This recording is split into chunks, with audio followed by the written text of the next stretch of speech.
សួស្តីបងប្អូនទាំងអស់គ្នាស្វាគមន៍បងប្អូនទាំងអស់គ្នាបន្តមកកាន់ Channel Revit ខ្មែរ Tutorial របស់យើងបន្តទៀតនៅក្នុងវីដេអូមេរៀនមុនខ្ញុំបានបង្ហាញបងប្អូនទាំងអស់គ្នាពាក់ព័ន្ធជាមួយនឹងការ model នៅដំបូលក្បឿងក៏ដូចជាការ model នៅផ្ទងក៏ដូចជាដៃអណែងដែលភាសាអង់គ្លេសហៅថា roof និង rafter នៅក្នុងដំបូលរបស់យើងហើយនៅក្នុងមេរៀននេះផងដែរខ្ញុំនឹងបង្ហាញបងប្អូនទាំងអស់គ្នាពាក់ព័ន្ធជាមួយនឹងការ model នៅsorry បងប្អូនតេតងជាមួយនឹងការ model នៅជ្រីរបស់យើងម្ដងដើម្បី model នៅជ្រីបានបងប្អូនត្រូវចូលទៅកាន់ពាក្យថា architecture បន្ទាប់មកបងប្អូនមើលកន្លែងនេះមានពាក្យថា component អញ្ចឹង component វាមានទី1មាន place component ទី2មាន model in place ហើយតេតងជាមួយនឹងការmodel នៅជ្រីរបស់យើងត្រូវការប្រើប្រាស់ model in place អញ្ចឹងខ្ញុំចុចលើ model in place មកបន្ទាប់មកទៀតខ្ញុំរើស category ណាមួយនៅក្នុងនេះវាមាន family category មានច្រើនប្រភេទមាន column មាន ceiling មាន door មាន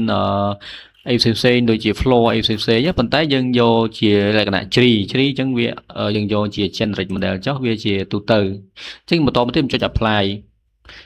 កន្លែងនេះខ្ញុំដាក់ឈ្មោះឲ្យវាមកខ្ញុំយក M តំណាងឲ្យ molding 01ចុះអញ្ចឹងកន្លែងនេះស្រែតែបងប្អូនដាក់ឈ្មោះទេបងប្អូនអាចចង់ដាក់ឈ្មោះអីក៏បានដែរអញ្ចឹងខ្ញុំយកអូខេបន្ទាប់មកទៀតបងប្អូនមកដល់កន្លែងនេះយើងមាន tool ជាច្រើនទី1មាន extrusion ទី2មាន split មាន blend ទី3មាន revolve ហើយទី4មាន sweep ហើយទី5មាន sweep blend ហើយមួយទៀតតកតងជាមួយនឹង void form យើងមាន5ដូចគ្នាទី1មាន void extrusion យើងលក្ខណៈកាត់បែបនេះ void blend មាន void revolve void sweep void sweep blend អញ្ចឹងបងប្អូនទាំងអស់គ្នាមុននឹងចាប់ផ្ដើមទៅ model ជ្រីបងប្អូនត្រូវស្វែងយល់ថា tool មួយយើងត្រូវប្រើប្រាស់វាយើងប្រើប្រាស់វាដោយមិនដៃខ្លះអញ្ចឹងតាក់ទងជាមួយនឹង extrusion នេះបើសិនជាបងប្អូនចង់ extrusion យើងអាច model រាងជាការ៉េឬមួយក៏អីបានអញ្ចឹងតាក់ទងមួយ extrusion តាក់ទងជាមួយនឹង extrusion នេះយើងមាន tool ជាច្រើនដែលយើងអាចគូជា model បិទចិត្តចែកបានអាចបង្កើតជា extrusion បានឃើញទេបងប្អូនទាំងអស់គ្នាsorry អញ្ចឹងប្រហែលជាពាក់ព័ន្ធជាមួយនឹងwork plan របស់យើង work plan របស់យើងវាស្របទៅតាមដំបូលអញ្ចឹងពេលដែលយើងគូផ្ដេងចេះក៏វាឲ្យប្រឈមមកដែរបងប្អូនទាំងអស់គ្នាអញ្ចឹងយើងទៅឆែកមើល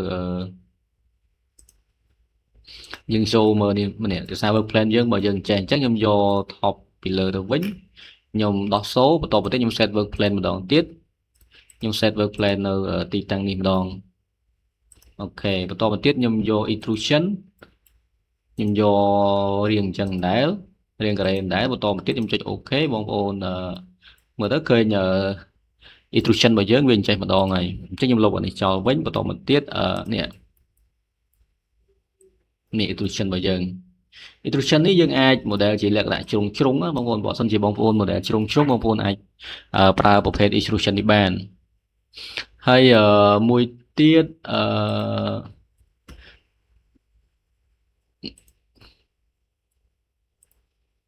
នេះ extrusion យើងរួចហើយទី2តកតងជាមួយនឹង sweep blend នេះយើងលក្ខណៈ model ដូចជាថោផ្កាដូចជាថោអីផ្សេងៗអាហ្នឹងត្រូវបងប្អូនអញ្ចឹងតកតងជាមួយនឹង sweep blend ពេលដែលបងប្អូនចុចយក sweep blend មកទី1វាមានedit top អញ្ចឹង top របស់យើងយកប៉ុណ្ណានេះបងប្អូនគាត់ដាក់យើងយក edit top មកបន្ទាប់មកទៀតsorry នេះយើងយក sweep blend បន្ទាប់មកបងប្អូនយកនេះវាសិនជា shape vision អញ្ចឹងខ្ញុំយក shape បែបនេះអូខេខ្ញុំ edit top ខ្ញុំយក shape ប៉ុណ្នេះបន្ទាប់មកទៀតខ្ញុំអូខេអញ្ចឹងអូខេយើងបានរាងរបស់យើងបែបនេះអញ្ចឹងយើងយក scan 250យើងយកដល់5000មើលវាឡើងដល់ប៉ុណ្ណានេះអញ្ចឹងយើងយកដល់5000វាដល់កម្ពស់នេះហើយតកតងជាមួយនឹង first end នេះជាចំណុចចាប់ផ្ដើមមកវាខ្ញុំយក1000វា offset ឡើងលើ1000អញ្ចឹង sweep blend យើងធ្វើការបែបហ្នឹងក៏តែខ្ញុំមក option ទៀតខ្ញុំ CS បន្តមកទៀតខ្ញុំយករាងជា polygon នេះបន្តមកទៀតខ្ញុំចុច edit top ពេលដែលយើងយក edit top អានេះជាបឋមណាពេលដែលយើងយក edit top វាចេញ profile មួយទៀតនៅខាងលើនេះអញ្ចឹងគាត់ថា top ខ្ញុំយក profile មួយប៉ុណ្នេះខ្ញុំចុច OK មកហើយកន្លែងនេះខ្ញុំយក 5000 ដូចគ្នាអូខេអញ្ចឹងយើងបានរៀងរបស់យើងចេះអញ្ចឹងបងប្អូនចង់យកមួយណាក៏បានដែរខ្ញុំទៅវិញត្រួសបើសិនជាបងប្អូនមានចម្ងល់បន្ថែមបងប្អូនអាចសួរនាំបានហើយមួយទៀតពាក់ព័ន្ធជាមួយនឹង Revolt យើងត្រូវគូមាន profile ពេលយើងយក Revolt ទី1យើងមាន Axis ទី2មាន Boundary អញ្ចឹងក៏តែខ្ញុំយក Revolt បន្តមកទៀតខ្ញុំយក Axis sorry ខ្ញុំចូលទៅកាន់ floor plan សិនខ្ញុំចូល Revolt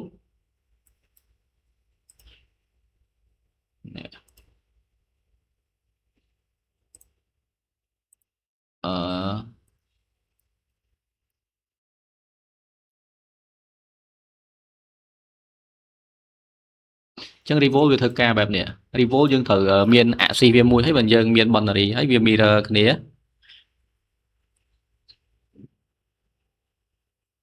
ចឹងខ្ញុំចូលទៅកាន់ top view ម្ដងទៀតខ្ញុំ CS បន្តមកទៀតខ្ញុំយក Axis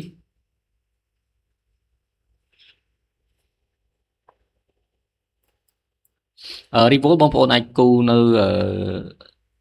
នេះអាចគូនៅនេះអាចគូនៅអញ្ចេះគេហៅថា elevation អាចគូនៅ elevation ទី1បងប្អូនមាន Axis អញ្ចេះ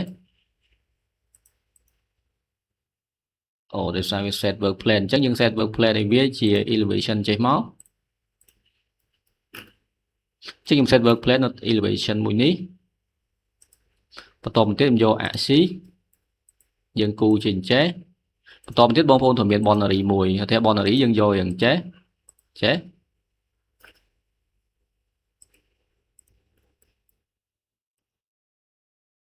តបមកទៀតខ្ញុំយកចេះអូខេហើយកន្លែងនេះខ្ញុំយករៀងនេះបន្តិចមកប៉ុណ្ណេះមកក៏បានដែរបន្តមកទៀតខ្ញុំចុចអូខេអញ្ចឹងបងប្អូននេះយើងចូលទៅកាន់អីយើងចូលទៅកាន់ 3D របស់យើងមើលពេលដែលបងប្អូនចង់ model Revolt បងប្អូនត្រូវចូលទៅកាន់ elevation កាលណាយើងយកជា floor plan ចេះវា Axis របស់យើងវាអាចដេកតាមទិស Y ហើយនឹងតាមទិស X បើសិនជាបងប្អូនចង់បានបញ្ឈរបងប្អូនចូលទៅកាន់ elevation យើងនឹងបាន Revolt របស់យើងវាមានទិសតាមទិស Y អញ្ចឹងណាអាហ្នឹងទៅតាមតម្រូវការបងប្អូនទាំងអស់គ្នាយើងប្រើមួយណាក៏បានដែរសំខាន់ឲ្យគ្នាយើងយល់បន្ទាប់មកទៀត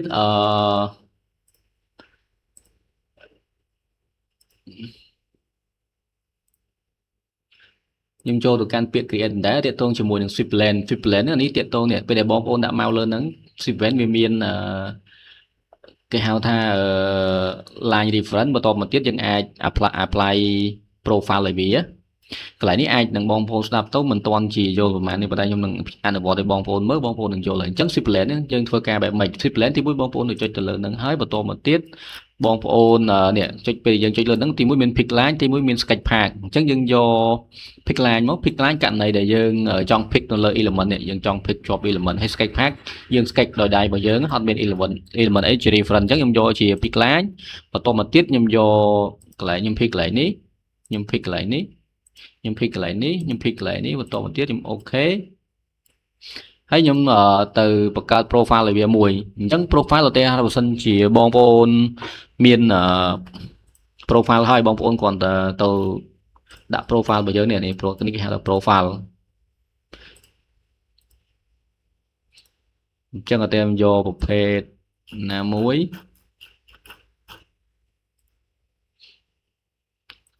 ជាចេះតែខ្ញុំយក profile បែបនេះបន្តមកទៀតខ្ញុំចុចអូខេនេះបងប្អូនឃើញវាមានប្រភេទ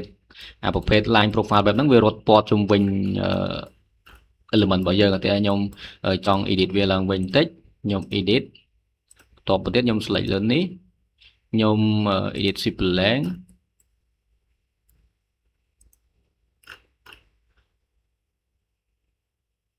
អូខេខ្ញុំ edit profile លើបន្តិចបន្តទៀតខ្ញុំអូស profile ចេញមកក្រៅបន្តិចឲ្យវាចំជាមួយនឹង game អញ្ចឹងពេលហ្នឹងបងប្អូននឹងយល់ថា profile យើងវាធ្វើការបែបម៉េចអញ្ចឹងច្បាស់ណា profile របស់យើងវាច្បាស់ជារត់ចំ game ជុំវិញនេះឃើញទេ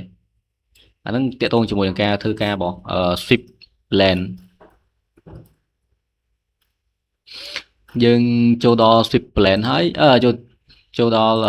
sweep ហើយបន្តមកទៀតតាក់ទងជាមួយនឹង sweep lane វាធ្វើការបែបម៉េច sweep lane វាទាមទារឲ្យមានមាន profile 2 ទី1 profile បែបនេះទី2នេះឃើញបងប្អូនឃើញពេលយើងគូមកវាមានline reference ហើយបន្តមកទៀតវាទាមទារយើងមាន profile 2អញ្ចឹងខ្ញុំយក sweep lane បន្ទាប់មកទៀតsorry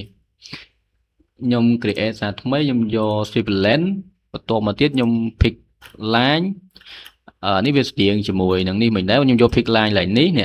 pick line យើងអាច pick line ហើយយើងអាច sketch ឥឡូវខ្ញុំបង្ហាញ pick line មុនបន្តមកទៀតខ្ញុំ OK បន្ទាប់មកទៀតវាចេញឲ្យនេះ select profile 1 select profile 2 ហើយតាក់ទងជាមួយនឹង profile បងប្អូនអាច select នៅក្នុងនេះដូចមិញហើយក៏បងប្អូនអាច sketch ដោយដៃក៏បានដែរទេហើយខ្ញុំedit profile ដោយដៃរបស់ខ្ញុំបន្តមកទៀតកន្លែងនេះខ្ញុំយកជា cycle បន្តមកទៀតខ្ញុំ select profile 2 ខ្ញុំយកជា square ឬក៏ rectangle ខ្ញុំយកបែបនេះចាំមើលវាចេញឲ្យបែបម៉េចនេះ profile 1 ទី1ដែលយើងគូមិញវានៅនេះហើយនេះ profile ទី2ដែលខ្ញុំយកជា rectangle អញ្ចឹងពេលដែលបងប្អូនគូមកវានឹងចេញរាងបែបនេះឃើញទេចានេះ profile ទី1នេះ profile ទី2អញ្ចឹងតើតងជាមួយនឹងការណែនាំពីខ្ញុំទៅវិញតើតងជាមួយនឹងការប្រើ model in place គឺយើងមានប៉ុណ្ណឹងអញ្ចឹងយើងចប់ model in place ហើយខ្ញុំក៏ណែនាំបងប្អូនទាំងអស់គ្នាតើតងទៅដល់ការ model នៅគេហៅថាជ្រីរបស់យើងតែម្ដងដើម្បី model ជ្រីបាននេះបងប្អូនយើងមាន floor នេះជា reference មួយហើយអញ្ចឹងយើងគាត់ទៅចូលទៅកាន់ពាក្យថា architecture បន្តមកទៀតបងប្អូនយក component យក model in place បន្តមកទៀតយើង select យក category ណាមួយក៏បានដែរបើសិនជាយើងអត់ច្បាស់ថាវាជាប្រភេទ category ណាមួយច្បាស់លាស់ទេយើងយកជា generic model បន្តមកទៀតបងប្អូនដាក់ឈ្មោះវាមកដាក់ M01 ឬក៏ M02 អីអញ្ចឹងមកឬមួយក៏ molding ពាក្យពេញក៏បានដែរបន្តមកទៀតតាក់ទងជាមួយនឹងជ្រីរបស់យើងពាត់ជុំវិញបងប្អូនសម័យមើលថាយើងគូទៅប្រើអីអញ្ចឹងពាក់ព័ន្ធជាមួយនឹងជ្រីពាត់ជុំវិញយើងមានតែប្រើតាក់ទងជាមួយនឹង sweep ទេបងប្អូន sweep វាត្រូវការ profile អញ្ចឹងយើងគ្រាន់តែចុច path វាមួយជុំវិញនេះហើយយើងដាក់ profile ឲ្យវាទៅជ្រីរបស់យើងនឹងរត់ជុំវិញហើយអញ្ចឹងខ្ញុំយក sweep បន្ទាប់មកទៀតបងប្អូន pick path ហើយយើង select យកកន្លែងនេះជា reference មួយមកបន្ទាប់មកទៀតខ្ញុំយកខាងនេះទៀតធ្វើម៉េចឲ្យវានេះបើសិនជាយើងចុចយើងកុំចុចអានេះលើអានេះក្រោមវាអត់ឲ្យយើងចុចក្រោមទាំងអស់បើលើទាំងអស់យល់ទេបងប្អូនទាំងអស់គ្នាអូខេចឹងខ្ញុំចុចអានេះមកដល់កន្លែងនេះដែរខ្ញុំយកអានេះដល់កន្លែងនេះអូខេបន្ទាប់មកទៀតខ្ញុំ trim វា trim corner នេះ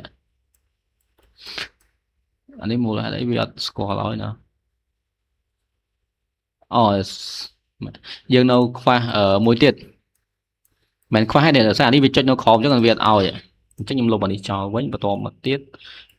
ខ្ញុំទៅមើលរបស់យើងបិទចិត្តដល់នោះវាបិទចិត្តដល់ហើយមិនយើងមិនចាំ dream corner អីយើងបន្តទៀតចុច OK បងប្អូននឹងឃើញមានចំណុចក្រហមមួយនេះសម្រាប់ឲ្យយើង insert profile ឲ្យវាអញ្ចឹងខ្ញុំយកពីមុខចំយក front view បន្តមកទៀតខ្ញុំទៅ select profile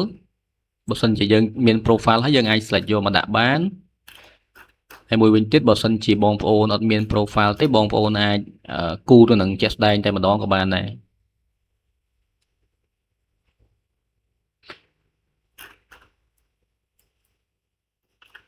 អញ្ចឹងកន្លែងហ្នឹងទីមួយបងប្អូនអាចគូ profile ដល់ហ្នឹងទៅណាខ្ញុំចូលពីមុខខ្ញុំអត់មាន profile ទេខ្ញុំអត់ profile នេះសុទ្ធតែរបស់ខ្ញុំអត់ស្រឡាញ់ឃើញទេមានប្រភេទចេះអីយើងអត់ត្រូវយកមកប្រើនៅក្នុងនេះរបស់យើងទេនេះឧទាហរណ៍វាអញ្ចឹងខ្ញុំយកមកធ្វើជ្រីមិនកើតនេះជាប្រភេទតហ្នឹងអញ្ចឹងបើនេះយើងអត់ស្រឡាញ់ទេអញ្ចឹងយើងអត់ចង់បានយើងត្រូវធ្វើម៉េចយើងគ្រាន់តែ sketch វាឬមួយក៏យើងទៅរកប្រភេទ profile ណាមួយដែលយើងស្រឡាញ់អញ្ចឹងណាអញ្ចឹងអានេះខ្ញុំ delete profile នេះចោលវិញ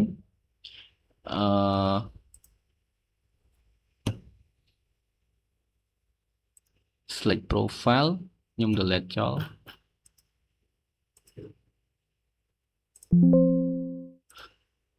អាយ៉ា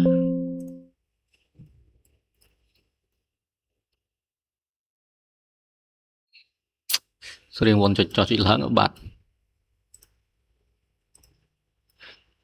អញ្ចឹងខ្ញុំទៅធ្វើឡើងវិញអូខេយក model plan ដែរបន្តមកទៀតខ្ញុំយក generate model នេះខ្ញុំដាក់ m01 ដដែលបន្តមកទៀតខ្ញុំអូខេ sweep plan ដដែលខ្ញុំ select pick path line ជុំវិញនេះ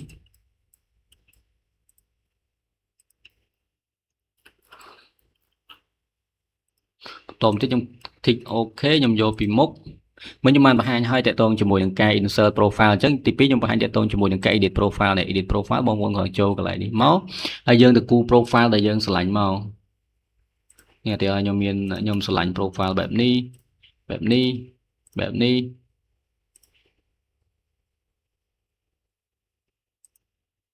អូខេតែខ្ញុំឆ្លាញ់បែបហ្នឹងចុះអូខេខ្ញុំគូអញ្ចេះបន្តមកទៀតកន្លែងនេះខ្ញុំយកអាចយកវាកោងតិចមកក៏បានដែរអត់ជាបញ្ហាទេ sorry អានេះខ្ញុំយកមួយនេះខ្ញុំយកនេះអូខេនេះខ្ញុំយកបន្នេះខ្ញុំយកបន្នេះដែរ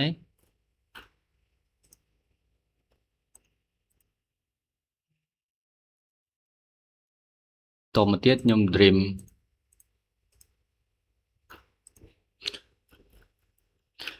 នេះទីថាបងប្អូនអត់មាន profile បងប្អូនចង់គូដោយផ្ទាល់អញ្ចឹងណាបើសិនជាមាន profile យើងអាច load profile មកប្រើក៏បានដែរអញ្ចឹងបន្តទៀតខ្ញុំចុចអូខេចុចអូខេទៀតអញ្ចឹងបងប្អូននឹងបានជ្រីរបស់យើងមួយយ៉ាងសង្ហាជុំវិញនេះរបស់យើងឃើញទេហើយមួយទៀតបងប្អូនចង់ដាក់ material បងប្អូនគ្រាន់តែ select លើវាបន្តមកទៀត edit ខ្ញុំយកនេះប្រភេទ material របស់វានេះចឹងយកគេយក plastering ឬមួយក៏អីស្រាប់យើងយកសិនមកអី plaster អញ្ចឹងយើងចេះយកសិនមកហើយបើសិនជាបងប្អូនចង់ដាក់ពណ៌ផ្សេងបងប្អូនបង្កើត material មួយទៀតមកហើយវាព្រមជាមួយនឹងការបង្កើត material ខ្ញុំបង្ហាញឲ្យអញ្ចឹងបងប្អូនអាចទៅមើលបាននេះអញ្ចឹងយើងបានជ្រីរបស់យើងមួយយ៉ាងសង្ហាឃើញទេ